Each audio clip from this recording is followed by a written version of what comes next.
Hello everyone and welcome to PC Retro Tech.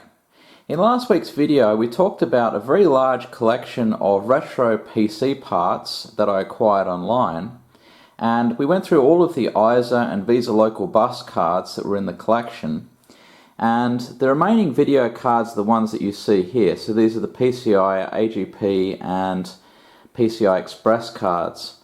So if you haven't seen the video from last week, now might be a good time to catch up on that. But this week I'm going to start by looking at the PCI video cards. Before I do that though, I'd like to offer some reflections on the channel through the looking glass, as it were, especially in light of the current world events that we're all too familiar with. Obviously, retro computing is something that's not heavily affected. You can do this at home on your own. You don't need social gathering typically. Perhaps you don't want to send quite as many parts flying about the country as you otherwise might, and so purchasing parts is perhaps a little more difficult. But in general it's not affected terribly much.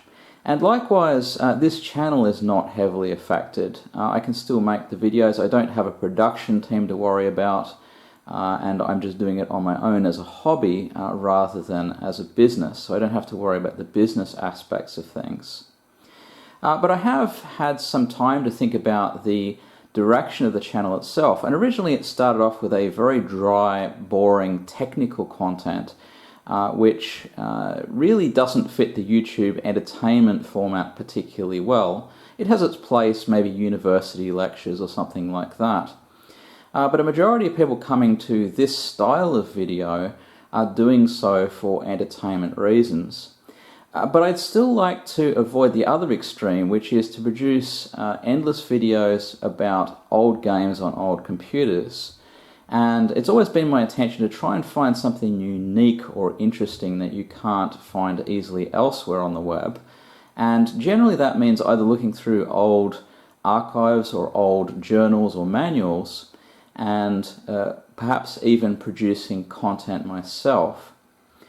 I think I would like to do more of this in retrospect, and so what I plan to do over the next few weeks is to do a video every second week and use the alternate weeks for writing code, reading old journals, and digging through old archives to find content that's unique and interesting. So we'll give that a go for a while, and if it's successful we'll keep doing it. Maybe you can let me know your thoughts in the comments below. What do you come to a channel like this for? But let's get stuck into those video cards and see what we have. In terms of the PCI video cards, unfortunately some of these are quite common. For example, the S3 Trio 64V Plus, of which I've got a whole pile here, you'll find one of these in just about every computer from a certain era. And similarly, its cousin, the S3 Trio 64, a very common card, and we've seen both on the channel before. All of these will perform exactly the same, and they're really quite standard. This also is a Cirrus Logic GD54M30, a bog standard card that you find in a lot of machines, and so not of great interest. What is interesting here is the seller has left in the additional RAM chips, which he's populated the slots with. Now that's not very common these days. A lot of people pull them out and sell them separately. But as I've said before on the channel, they're not really very much use for games.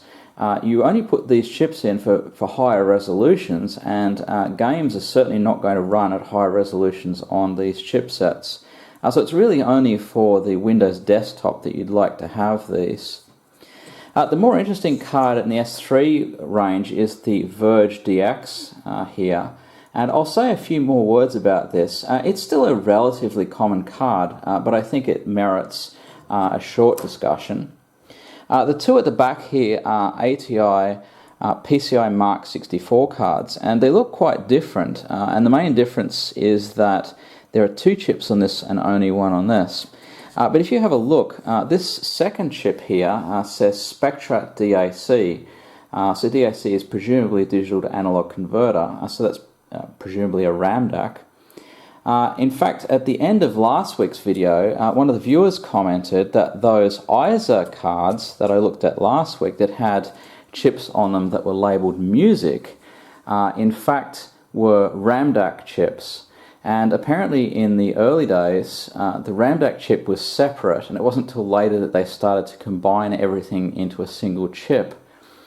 So I presume that that may be what's happened here. It seems like a very late period to be doing that, but this is 1994 and this is 1997, and otherwise they're basically the same brand of card. So it is feasible that at least those two chips got merged.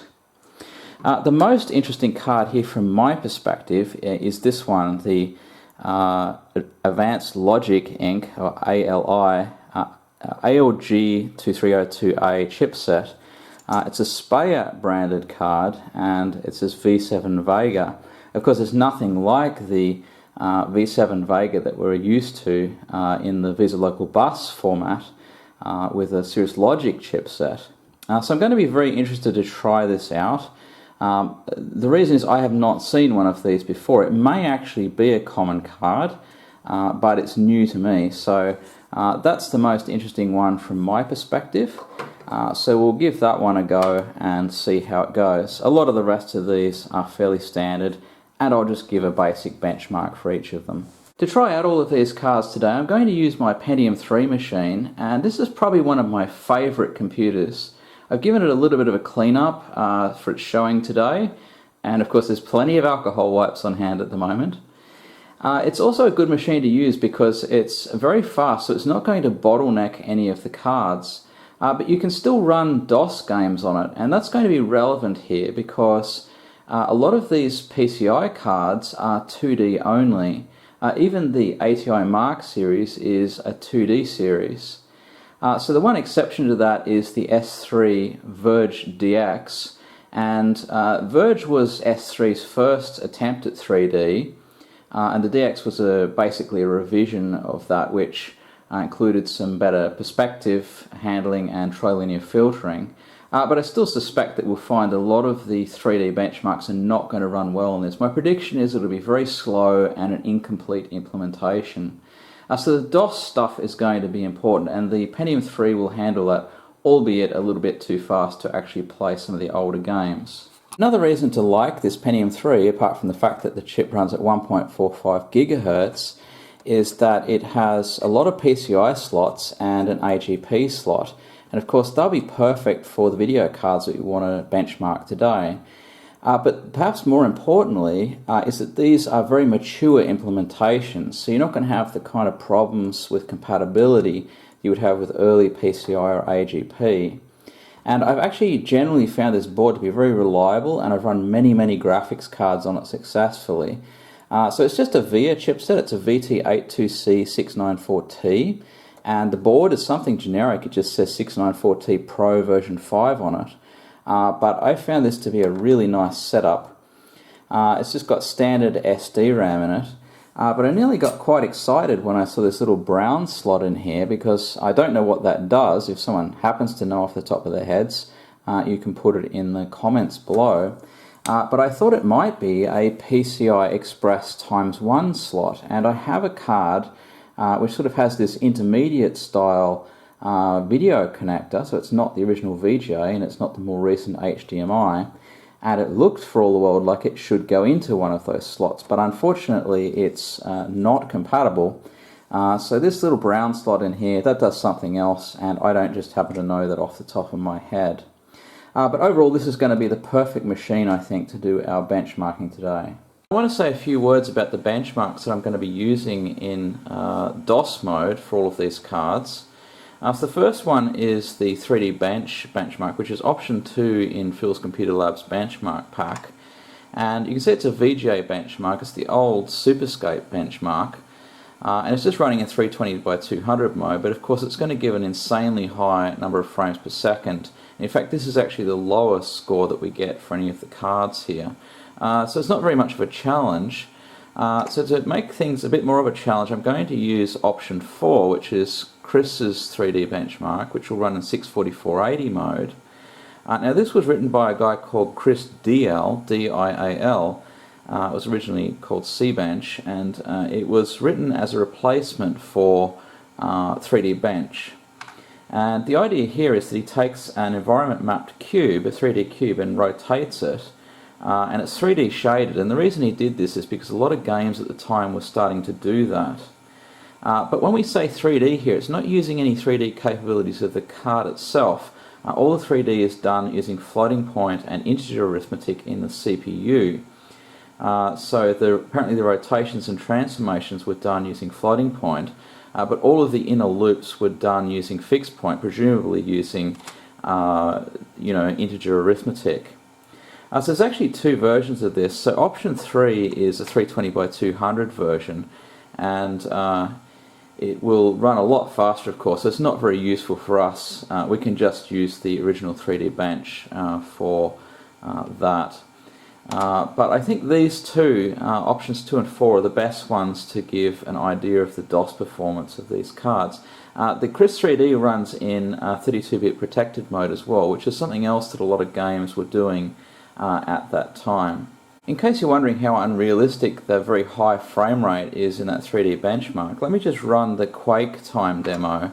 Now we're sort of used to trying to push for 10 frames a second, or I think the highest we've had on the channel is 16 in a 486 machine.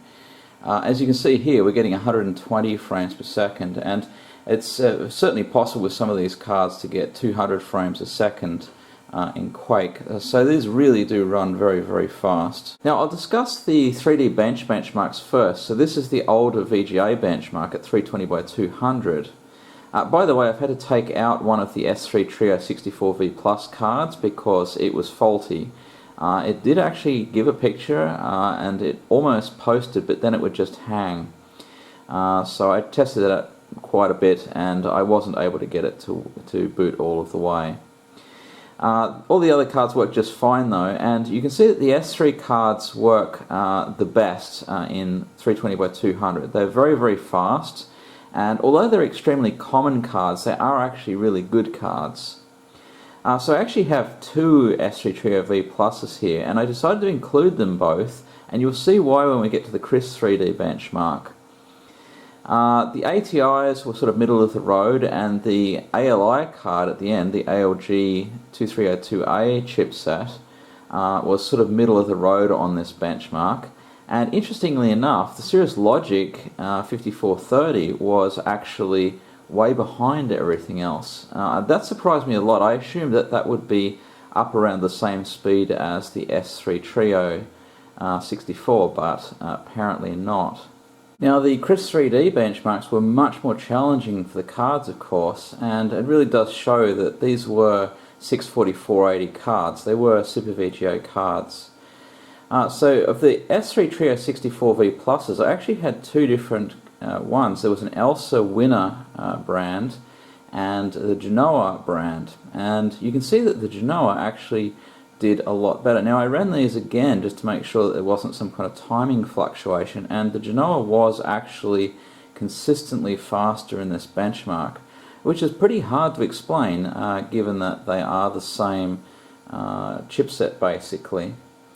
The S3 Trio 64 was, as expected, a little bit slower, and you can see that the ATI cards really had a big difference between that 1 and 2 chip version. I did check that the 1 chip version indeed has the RAM DAC and the clock chip integrated all into the 1 chip along with the rest of the chipset.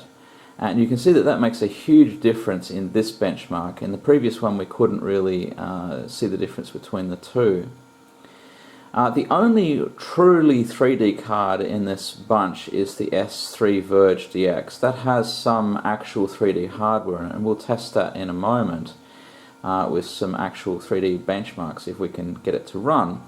And you can see that its performance here was maybe a little bit mediocre, but not terrible. Certainly all of these would be completely playable. Again, that Cirrus Logic card really was very, very slow and pulled up the rear. And again, that ALI card was sort of a mediocre card. There wasn't anything really special about it. And that's basically all I'm going to say about that, because it too is not a 3D card, so it doesn't get a run in the next set of benchmarks. Now I was able to install the S3 Virge DX card without any problems at all, so Windows 98 actually has a driver for that, and it is compatible with the DirectX installation that I have on here for the 3D Mark software. And if I run a benchmark, it will actually start running this. So it's running at 800 by 600 in 16-bit mode, so 16-bit color. And you can see that it's just getting 0, 1 or 2 frames a second, so it's very, very slow.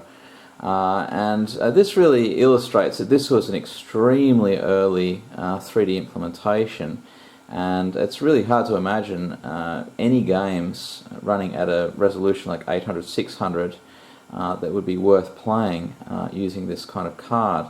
Now we see the next problem with this card, and that is that it just hangs on the second test. So we're still in 800, 600, 16-bit mode, but for some reason, once it tries to process the textures for this game, it just invariably hangs. So I don't know whether that's because of an incomplete implementation or a faulty card. But either way, we're not going to get very far here. So I'm going to drop the resolution down to 640-480 and see if we can get this card to run at all. At 640-480 16-bit, we get about 3 frames a second or 2 frames a second, so it's a little bit faster, but still obviously completely unplayable. And that kind of illustrates the difference between running a 3D card as a 3D card, where you're really limited to the technology of the time, or using a very fast CPU with a fast 2D card. So clearly we had no problems with the number of frames per second, even running 3D stuff, so long as the CPU was doing the work. But once you actually use the hardware in the card, then you're really just restricted to what the card could do. Unfortunately, it also hangs at this point, even in 640-480 mode, so I'm going to try turning off some of the filtering and see whether that makes it run. Now this is what happens if you go back from triple Z buffer to single Z buffer, which is actually the only option I can change, as it turns out. And you can see that this is really not working at all. So it'll be interesting to see whether the second game works, and it loads up, but as you can see it doesn't work at all. This is the demo mode of 3D Mark 99, and you can see that it does sometimes run, although the results are really variable between runs. For example, the previous time I ran that weird background there with the purple and yellow and red and so on wasn't there at all. But typically what you'll see is the graphics elements that are scrolling on the right at the moment with these big black boxes behind them. And there's clearly some kind of transparency issue here. And it really shows that there's something missing in the 3D implementation for this card. Now, it could just be a driver issue, of course, but my belief is that it's really something missing in the actual implementation within the card itself, at least as far as the DirectX standard is concerned. So you can imagine getting one of these cards back in the day and seeing 3D on the box and thinking, oh great, I can run all my 3D games. And a lot of people would have run this with things like Quake and so on, and it would have worked just fine. And you can see, for example, in this particular part of the demo, that some of the stuff in this card really worked quite well. But once you run certain 3D games with DirectX, you'd quickly discover that it was a very poor implementation. It turns out that the 3D Mark 2000 benchmark actually fares much better with this card. So it runs all the way through. Of course, they're all the same artifacts with the blocky backgrounds and so on. It seems to, in particular, have problems with shadows. And it gives a glorious score of 249 3D marks, which is really, really incredibly bad. Now you might ask, well, I've got one of these Verge DX cards, so what on earth can I do with it if it doesn't really support DirectX very well, and I've already got plenty of cards for running Quake and so on. Well, it turns out that there's something called the S3 Game Pack, which actually has 3 games that are optimized to work with the S3D standard, which is what these Verge DX cards have. Now, some of these may or may not work because they might require more memory than you have on your card. For example, some of them require 4 megabytes. But let's install each of these. There's 3 games here: Terminal Velocity, Actua Soccer, and Havoc. So let's install these and see how they run on the Verge DX. Well, I had some problems with Windows 98, and I assumed that the reason I couldn't get anything to run was because of that operating system, but I switched over to 95 here, and you can see that the problem is still there. So it claims that there is no S3 Virge acceleration hardware, which is a bit odd given that this is an S3 Virge DX graphics card. So it doesn't seem to be the operating system that's a problem here, and I'm wondering whether there's some specific driver version that I need in order to make this run, but not a smooth experience so far. Well, I got the games to work, and the issue was actually the Windows driver. So I got version 357 of the S3 driver, and now here is Havoc, which if I just click a single player and go into the game with the standard features, then this is really smooth. It's actually very, very playable. It's actually a fun game as well. I've never seen it before. But yeah, this is the difference between something that's not optimized for this card and something that is. So if you compare that 1 or 2 frames per second we were getting in 3D Mark 99 with obviously a very, very playable experience here, and this is not a Pentium 3, this is only a Cyrix 6x86, so it's not running at anything like 1.5 gigahertz. So yeah, I think that really illustrates that S3 could have done a lot better if more games had been optimized for their cards, and they'd made the install experience a little bit more uniform across the different driver versions for the S3D, then they probably could have got quite some market share. I mean, this is really quite impressive, actually. So let's take a look at the other games that are on the disc. Here is Actua Soccer, and it says that it has detected the hardware. That actually said that even when the driver wasn't working, but let's see if anything's changed now, and we'll see if the game actually runs this time. So it's probably a DOS game, I would say, and as you can see, this one actually just bombs out. So I'm going to go into DOS mode itself and see if that makes any difference, whether we can actually get it to run. So it's installed, when you install it from the CD, it goes into the A soccer directory, and we'll just run soccer and see what happens. So this is really a little frustrating, and I can see why DirectX was so successful. It just really took away all of this guesswork in how to actually get stuff to run. So here we go again. You can see that this part is working just fine, but then that was also working you know, with the other driver version. I can't imagine how a DOS game would be affected by the Windows driver anyway.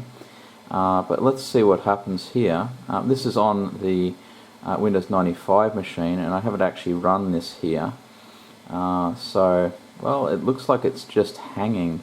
Nothing at all happening there. So this sort of gives you some feel for just the kind of frustration that you'd have if you'd had one of these cards and were trying to get things to run. So I'm sure there is a solution to this, but I'm not going to spend time trying to sort that out now. But let's have a look at the last game on the disc, which is Terminal Velocity. And this is what happens when you run Terminal Velocity. It says Verge not on board. And I think that on board is really a marketing slogan that they were using. In fact, the chips on these S3 Virge DX cards actually have on board written on them. So I think you'd be pretty disappointed if you had one of those and it actually says on the chip that I have Verge on board, and then the software tells you that you don't.